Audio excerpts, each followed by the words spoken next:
En la anterior clase habíamos estado hablando de las neoplasias tiroideas y como ustedes pueden ver en nuestro pequeño gráfico, habíamos mencionado las benignas y obviamente las malignas. En las benignas, pues son los adenomas foliculares los que van a representar este tipo de neoplasia y en cambio en las malignas son los carcinomas de tipo papilar, folicular, nódulo medular y finalmente pues el anaplásico. Vamos a empezar entonces hablando del adenoma folicular. Este tipo de lesión de la glándula tiroides va a ser una masa, generalmente pues de tipo solitaria, bien delimitada, derivada sin duda pues del tejido epitelial cúbico folicular, que predominantemente va a formar parte de esta estructura. Desde una perspectiva clínica, puede ser pues difícil distinguir este tipo de adenomas foliculares de los nódulos dominantes de una hiperplasia folicular o, peor aún, de un carcinoma de tipo folicular. De modo que para diferenciarlo tendríamos que examinar sin duda todo el perímetro de la cápsula, ya que estos carcinomas foliculares, como van a ver, tienen como particularidad infiltrar la cápsula e invadir las estructuras circunvecinas. De modo que los adenomas foliculares no son precursoras del carcinoma, sin embargo, algunas alteraciones genéticas van a permitir pues, compartir y sustentar la posibilidad de que al menos un subgrupo de carcinomas foliculares se origine sin duda pues, de unos adenomas previos. Por consiguiente, es fundamental hacer este diagnóstico para que podamos hacer un verdadero seguimiento de ese tipo de lesión. Cuando hablamos de los adenomas no funcionantes, un pequeño subgrupo produce pues hormonas tiroideas que, como ustedes saben, puede llegar a causar pues una tirotoxicosis caracterizada por un agrandamiento sin duda de la glándula tiroides y pues por un exoftalmos que es típico de la producción de hormonas tiroideas. La producción hormonal por un determinado adenoma funcionantes llamados tóxicos es independiente sin duda de la estimulación de la TSH, de modo que la tiroides pues va a ir pues generando sus hormonas T3 y T4 independientemente de esta estimulación. Dentro de la patogenia de los adenomas y el bocio multinuclear tóxico se detectan pues mutaciones específicamente a nivel somático en la vía de señalización de lo que son los receptores TSH. Las mutaciones que se pueden presentar, sin duda, va a estar en el sistema de señalización y el gen que va a codificar el receptor específico del TSHR y una subunidad de lo que son las proteínas G, llamadas genasas, que van a permitir a la célula de tipo folicular, que es epitelio cúbico simple, secretar pues hormonas tiroideas independientemente de la estimulación de una TSH. Y a este tipo de acción vamos a denominar como autonomía tiroidea. Normalmente cuando hacemos la exploración de la glándula tiroides y vemos pues en esta gammagrafía una estructura visible, nodular, denominada pues nódulo caliente, vamos a pensar que existe un tipo de mutación que va a estar presente en un 50 o 80% de los adenomas tiroideos tóxicos. Ese tipo de mutación activadora del potenciador de set homólogo 1, llamado SH1, que como ustedes saben codifica una histona multitransferasa que funciona como un regulador epigenético de la expresión genética del ADN. Cuando hablamos del componente epigenético, estamos hablando de un componente proteínico que ayuda al ADN a expresarse. Entonces, cabe destacar pues, que las mutaciones del TSRH, del GNAS o SH1 rara vez se observan pues en carcinomas foliculares, lo que sugiere que los adenomas tóxicos, como en el caso del bocio multinuclear tóxico, no son lesiones precancerosas. Hay que recordar también que puede existir entre un 20 o 40% de los adenomas foliculares no funcionantes presentan mutaciones específicas oncogénicas de lo que es el RAS. Es un porcentaje de 10%, de 5 a 10% que expresan proteínas funcionales que contienen pues en su superficie parte de lo que es el receptor nuclear que se va a denominar PRAP. En su morfología, este tipo de adenomas van a presentar, como pueden ver, una cápsula. Esta generalmente va a ser de tipo esférica, sólida, delimitada de la estructura parenquimatosa circunvecina. Esta cápsula generalmente es intacta y pues bien definida.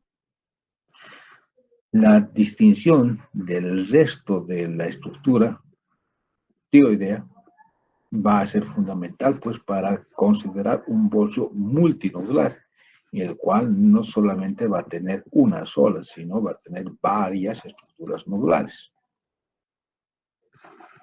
El tamaño de esta estructura, denominado adenoma folicular, más o menos llega a ser de unos 3 centímetros, aunque se ha visto pues que muchos de estos pueden alcanzar un diámetro de 10. Va a sobresalir de la superficie de corte cuando hacemos una disección, una coloración amarillenta, blanquecina, rojiza o marrón, según la celularidad y el contenido coloide que este elemento contiene. Sin embargo, algunos adenomas foliculares, pues en su interior, como pueden ver, va a presentar hemorragia, va a presentar fibrosis, calcificación y eventualmente, pues algunos cambios de tipo quístico, similares a los que se va a observar en lo que es un bocio multinodular. Si vemos en la microscopía esa estructura, vemos, como pueden ver, folículos linfoides de aspecto pues uniforme, con coloide en su parte interior, de diferente tamaño, sin ninguna alteración estructural de su componente celular y más propiamente dicho, del componente nuclear de este grupo celular, que es lo característico para poder pues diferenciar de un carcinoma. El patrón de crecimiento folicular, sin duda, pues suele ser bastante distinto a lo que se va a observar en la superficie normal de la glándula tiroides. Tenemos la estructura capsular y tenemos pues las estructuras foliculares por dentro de esta lesión. Las células neoplásicas muestran pues poca variación en el tamaño, la forma y la morfología nuclear, y las formas mitóticas van a ser infrecuentes porque va a tener poca actividad celular. Muchas veces el grupo celular que acabamos de mencionar va a presentar una coloración de tipo rosada, que nosotros llamamos eosinofílico.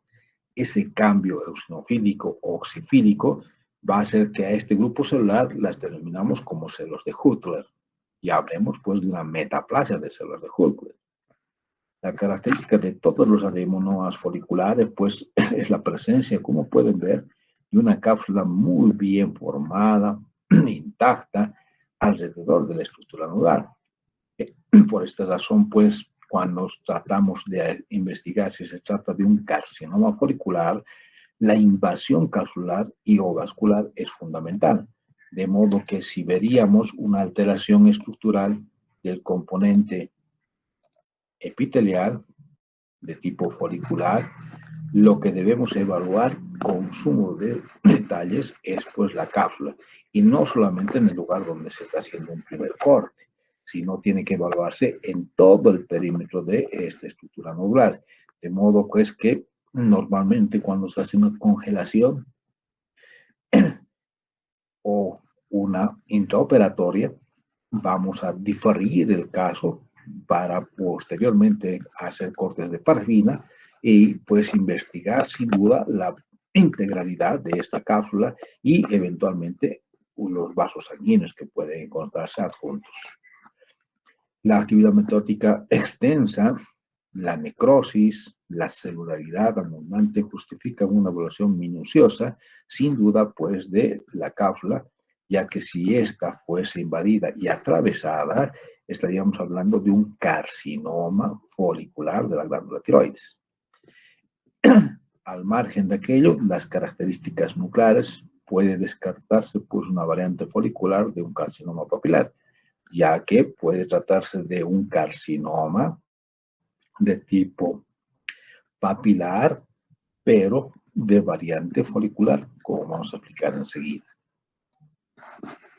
En la clínica, sin duda, pues este tipo de adenomas van a presentar unas masas indoloras, unilaterales, que se descubren aparentemente pues de forma convencional cuando se hace una exploración física. Y pues esas masas pueden ser tan grandes que pueden producir algún tipo de síntoma local al comprimir sin duda la tráquea o el esófago, que va a generar sin duda, en el caso del esófago, pues dificultad para deglutir o tragar.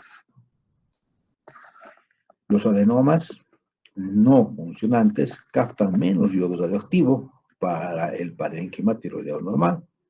Por tanto, en esta gammagrafía, como pueden ver, el adenoma tiroideo no funcionante aparece como un nódulo frío en comparación con el tejido tiroideo circunvecino o adyacente. Aproximadamente esas lesiones frías, hasta un 10% de los nódulos pueden llegarse malignos. Entonces, hay que irlos considerando desde ese punto de vista. Normalmente, pues, se va a utilizar técnicas de punción aspirado con aguja fina, guiadas con ecografía para poder llegar precisamente al nódulo tiroideo y hacer, obviamente, su aspirado y ver al microscopio.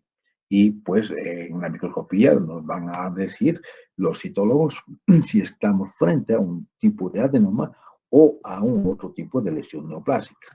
Sin embargo, pues cuando estamos frente a lo que es la estructura nodular, como dijimos, debemos evaluar la integralidad de la cápsula. El diagnóstico definitivo de los adenomas no es posible tras un análisis histológico minucioso de la pieza extirpada, de modo que hay que hacer cortes en toda la superficie de la estructura capsular de este nódulo. Y una vez terminado de hacer todo el estudio, pues recién podemos emitir el diagnóstico de un adenoma. Entonces ustedes entenderán que cuando se hace una biopsia por congelación, pues eventualmente si estamos frente a este nódulo, vamos a decir lesión nodular diferida para parafina para que después podamos darle el diagnóstico definitivo. Por este motivo, entonces, los adenomas sospechosos, así llamados, se van a extirpar mediante cirugía para la posible presencia, descartar la posible presencia de un cáncer. Estos adenomas tienen pues un pronóstico excelente, sin recidivas y sin metástasis cuando se logra extirpar en forma completa. Ya hablando de los carcinomas de la glándula tiroides, podemos tener pues una referencia que en el año del 2019 en Estados Unidos se reportaron 52,000 casos nuevos, del cual 2,000 pues fallecieron. La incidencia del 3% cada año en Estados Unidos se va manifestando. Y en Corea del Sur, pues, se ha registrado una verdadera epidemia, ya que el cáncer de tiroides, especialmente en mujeres, pues se ha manifestado. La mortalidad por esta enfermedad, pues es una de las más bajas entre los tumores sólidos, con una supervivencia a los 5 años superior del 98%. ¿Por qué es este hecho? Porque como ustedes sabrán, pues es fácil hacer un estudio clínico de la glándula tiroides, ya que está en la superficie. La principal razón de este buen pronóstico, pues, es que muchas de estos cánceres se hallan, pues, en forma casual durante un tipo de palpación o eventualmente haciendo una ecografía para ver, pues, las lesiones que se encuentran en la glándula tiroides. Van a existir subtipos sin duda, del tipo de carcinoma tiroideo y sus frecuencias relativas. Si hablamos de la más común, es el carcinoma papilar tiroideo, que va a incluir sin duda pues el convencional y sus variantes foliculares encapsuladas, que como ven es cerca del 80 al 85%. Seguida pues del carcinoma folicular, que es aproximadamente entre un 10 y 15%. Finalmente tenemos el carcinoma poco diferenciado y anaplásico, que es menos del 5% de los casos. Y finalmente, pues el carcinoma de tipo medular, 5% de los casos. Entonces, los carcinomas tiroideos van a ser derivados del epitelio folicular, excepto sin duda estos últimos, los carcinomas medulares, que van a derivar pues, de otro grupo celular que se denomina alrededor C, o parafoliculares, que están al ladito de los folículos tiroideos. Y de ellos, pues la gran mayoría están diferenciados.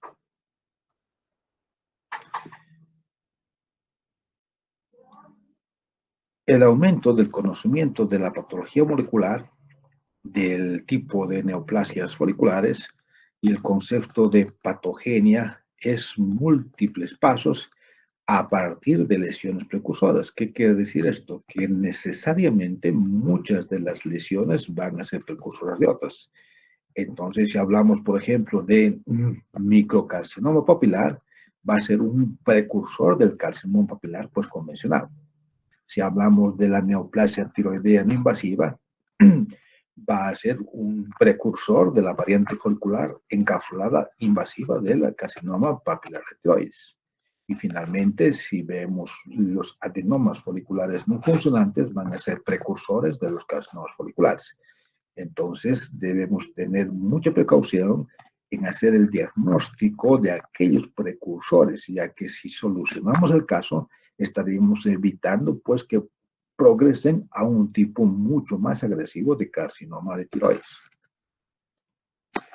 Entonces, la mayor parte de los carcinomas muy poco diferenciados o anaplásicos o indiferenciados de la tiroides va a tener pues como punto de partida un carcinoma papilar de tiroides bien diferenciado.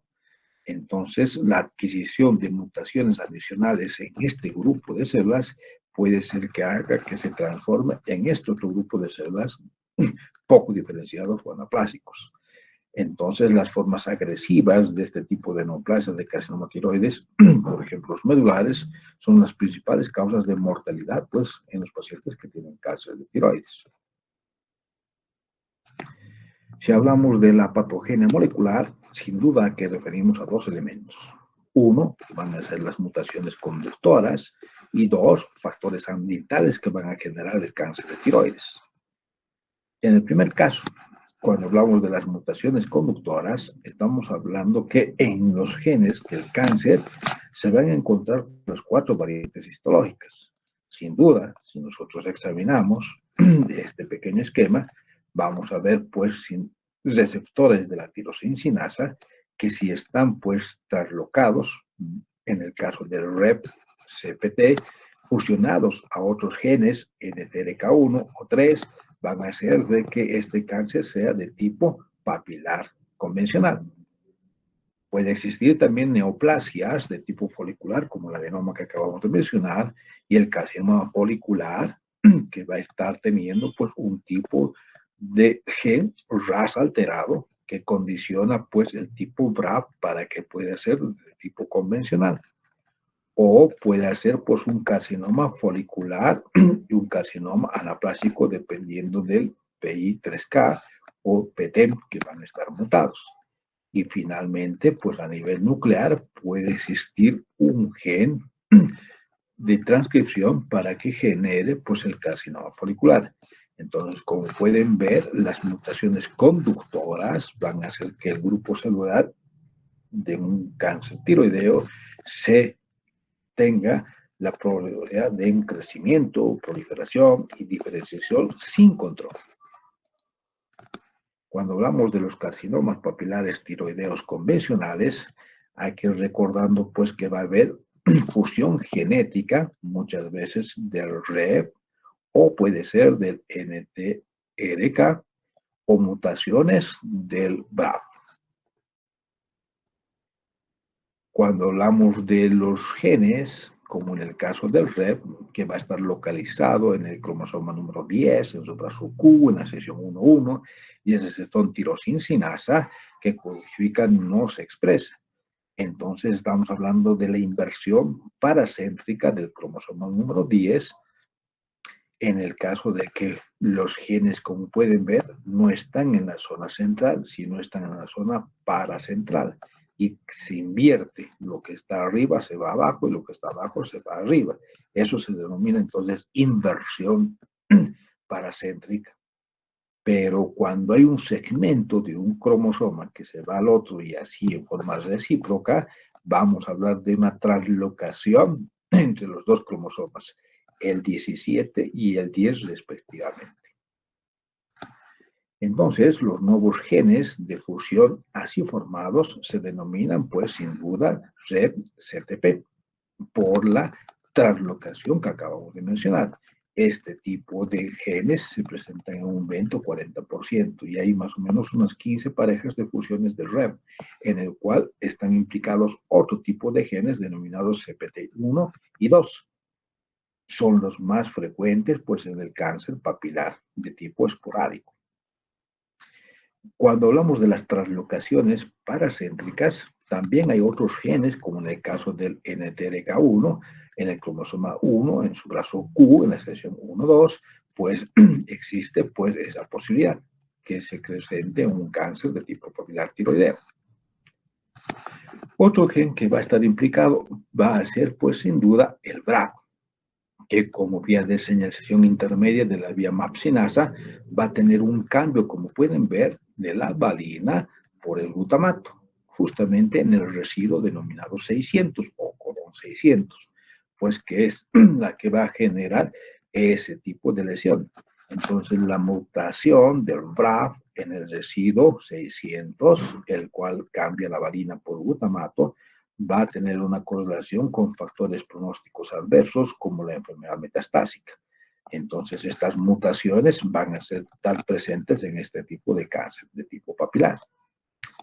Cuando hablamos de las neoplasias foliculares, hay que recordar que las mutaciones adquiridas van a estar presentes en estos genes como el RAS o posiblemente también en el brazo PI3K, que es en la vía de señalización de la tirosincinasa para formar su estructura receptora.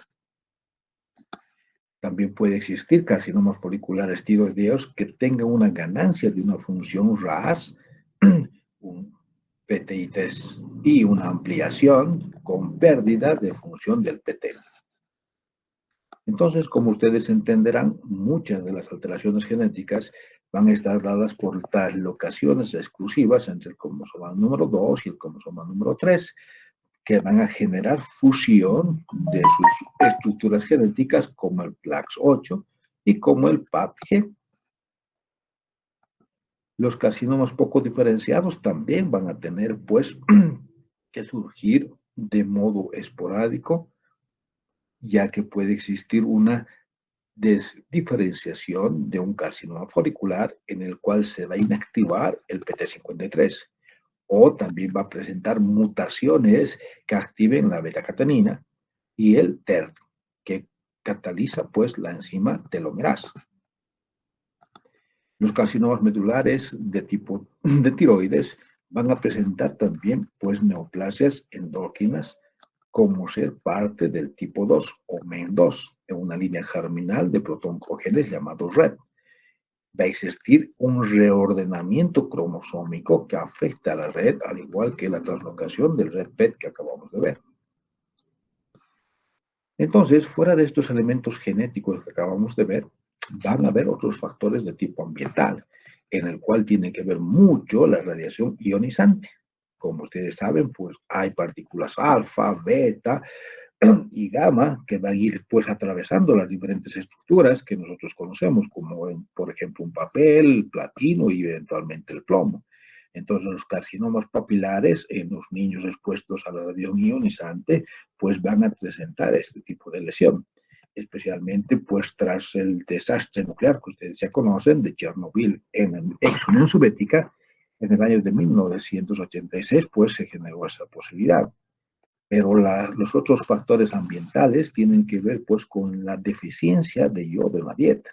Muchos de los alimentos que consumen pues van a estar asociados con el bocio, crecimiento compensatorio de la glándula tiroides para pues generar y ese yodo bajo en su consumo en dieta. Entonces, una vez aclarados los dos eventos de tipo genético y ambiental, vamos a hablar ahora del carcinoma papilar y pues de sus variantes. Este cáncer, cuando la estudiamos, vamos a ver en su superficie ese tipo de proyecciones. En el 85% de los cánceres tiroideos primarios en Estados Unidos es de este tipo y va a afectar a personas entre 25 y 50 años aproximadamente. Entonces, dijimos hace un rato que la mayoría de este tipo de cáncer va a estar relacionado con la exposición previa pues a la radiación ionizante, a sus partículas alfa, beta, gamma, para que pueda afectar al cuerpo humano. El diagnóstico de un carcinoma papilar ha ido aumentando sin duda pues en los últimos 30 años porque se ha visto la posibilidad de identificación pues con mayor facilidad de este tipo de lesión por el acceso, como mencionamos. En su morfología, muchas de las lesiones de la glándula tiroides pueden ser solitarias, pueden ser múltiples, circunscritos o incluso pues encapsulados. Muchos también pueden presentar infiltración de la estructura parenquimatosa adyacente, pues la glándula tiroides puede estar comprometida. Muchas zonas de la glándula tiroides va a presentar fibrosis, va a presentar calcificaciones y a menudo estructuras quísticas, pero lo relevante es que va a presentar focos, como ustedes pueden ver, de aspecto papilar, que van a facilitar sin duda pues el diagnóstico cuando observamos una glándula tiroides, sea que es uniforme, homogénea y de coloración más o menos carnosa. Desde el punto de vista histológico, este tipo de neoplasias papilares pues va a tener cierto tipo de patrones que nos van a orientar a pensar en esta lesión. Cuando cortamos una glándula tiroides, nosotros pensamos encontrar folículos tiroideos con epitelio cúbico simple y su coloide en la parte media.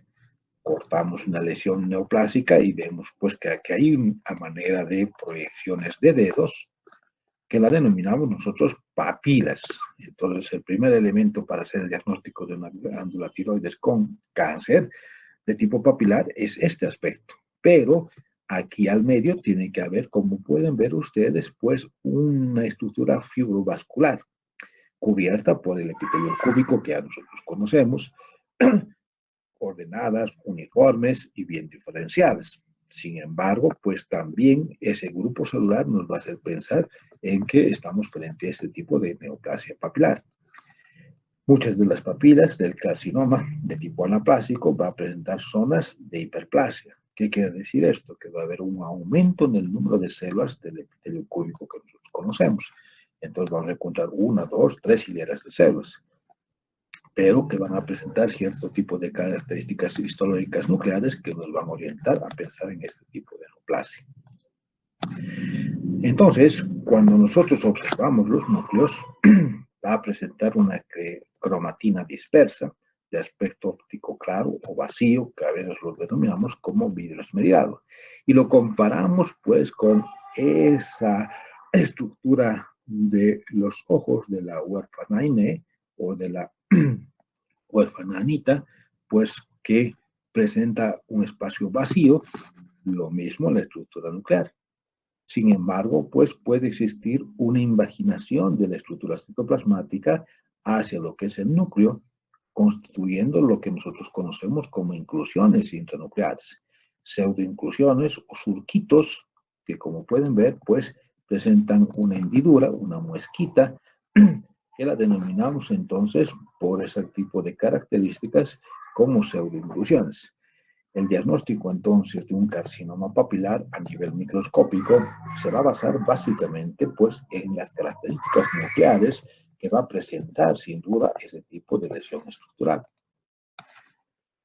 Otro elemento que nos va a ayudar a pensar en cáncer fuera de las papilas, fuera de los núcleos de estructura vacía, pues es la presencia de estructuras calcificadas, concéntricas, que las denominamos nosotros cuerpos de Samoma. No están presentes casi nunca en los carcinomas foliculares ni medulares, por lo que su presencia en un material, como en este caso de tipo biópsico o por aspiración con aguja fina, pues es un signo muy fiable de carcinoma papilar. Otro elemento que va a hacernos pensar que estamos frente a una neoplasia maligna es pues que va a existir focos de invasión de tipo linfático, de los vasos linfáticos. La presencia entonces de metástasis en los ganglios regionales, cervicales preferentemente, es porque este cáncer ha invadido las estructuras vasculares linfáticas, como en este caso. Sin duda, pues, una vez aclaradas las posibilidades diagnósticas histológicas para hablar de un carcinoma de tipo papilar, hay que considerar ahora pues sus variantes, porque vamos a encontrar, como en este caso, un carcinoma papilar variante folicular. Les mencionaba hace un rato que estábamos hablando de folículos, como podemos ver. Aquí están los folículos y alguien podría pues, decir que se trata de un adenoma folicular. Sí, hasta que vemos la estructura nuclear y está presentando pues unos espacios vacíos denominados pues parecidos como los núcleos o los ojitos de la huérfana Aine. Va a presentar entonces hendiduras o pseudohendiduras. Puede haber pues los cuerpos de Samoma que hemos mencionado. Entonces las características nucleares pues del carcinoma papilar están presentes, aunque su componente es de tipo folicular. Este tipo de carcinoma folicular del carcinoma papilar puede estar pues encapsulado o puede estar más circunscrita y puede ser infiltrante. Esta variante folicular encapsulada tiene pues un pronóstico por lo general favorable, mientras que las lesiones mal circunscritas o infiltrantes deben tratarse pues más agresivamente. Otra variante del carcinoma papilar de tiroides es aquella que va a presentar células altas, o conocida por nosotros como epitelio cilíndrico alto, con un citoplasma como ven de color rosadito, eosinofílico. Entonces, las estructuras papilares van a estar tapizadas por este grupo celular, que afecta pues a personas mayores y que tienen una frecuencia más alta de invasión de tipo vascular, una extensión extratiroidea y sin duda pues vamos a hablar de las metástasis cervicales y a distancia que el carcinoma papilar tiroideo convencional, que va a tener un epitelio cúbico y pues bajo o pequeñito. La mayoría de estas variantes son portadoras de las mutaciones BRAF y a menudo pues contienen translocación de lo que es el REP-TP, como habíamos mencionado al principio de la presentación. La presencia simultánea de estas dos aberraciones puede potenciar pues sinérgicamente la vía de señalización del MARG, constituyendo pues el componente agresivo de este tipo de variante. Otro elemento que nos va a permitir hablar de un carcinoma papilar de tiroides, pero de variante esclerosante difusa del carcinoma, afecta a las personas jóvenes, incluso niños. Este tumor pues tiene un patrón de crecimiento papilar prominente mezclado con zonas sólidas, como pueden ver, que contienen nidos de metaplasia escamosa. Y pues muchas de este tipo de lesiones van a presentar fibrosis extensa y difusa de toda la glándula tiroidea asociada, como ven, pues a un infiltrado linfocítico prominente que simula una tiroiditis de Hashimoto. Casi todos los pacientes tienen metástasis linfáticas ganglionares. Los carcinomas de las variantes esclerosantes difusas carecen pues de las mutaciones BRAF, pero la mitad tiene translocaciones RED-PTC.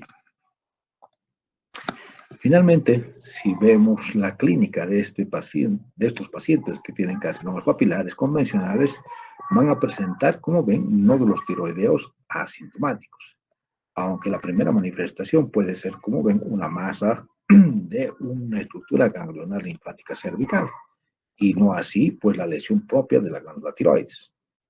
Muchas veces es interesante, pues, señalar que la presencia de la metástasis aislada a un determinado ganglio linfático cervical no tiene, pues, influencia relevante en el pronóstico en general, ya que puede estar comprometido el nivel número 1, número 2, 3, 4, 5, y generalmente es el nivel 6 el que va a estar, pues, comprometido por este tipo de metástasis. Entonces, la mayoría de los carcinomas son nódulos únicos que se desplazan libremente durante la devolución y son indistinguibles de los nódulos benignos en la exploración. No obstante, pues muchos de los pacientes pueden tener algún tipo de ronquera, disfagia, tos o disnea, pues que indican un estado más avanzado de la lesión neoplásica papilar de tiroides. Entonces, en una minoría de los pacientes hay metástasis de tipo hematógena en el momento del diagnóstico, ya que considera entonces la presencia de tipo metastásico hacia los pulmones. Bien, vamos a dejar para la siguiente clase pues el carcinoma folicular y pasamos después a hablar de la paratiroides, páncreas y glándula suprarrenal. Y con eso concluiríamos la presentación del componente endocrino de nuestro temario. No sé si hay alguna pregunta, alguna aclaración antes de despedirnos.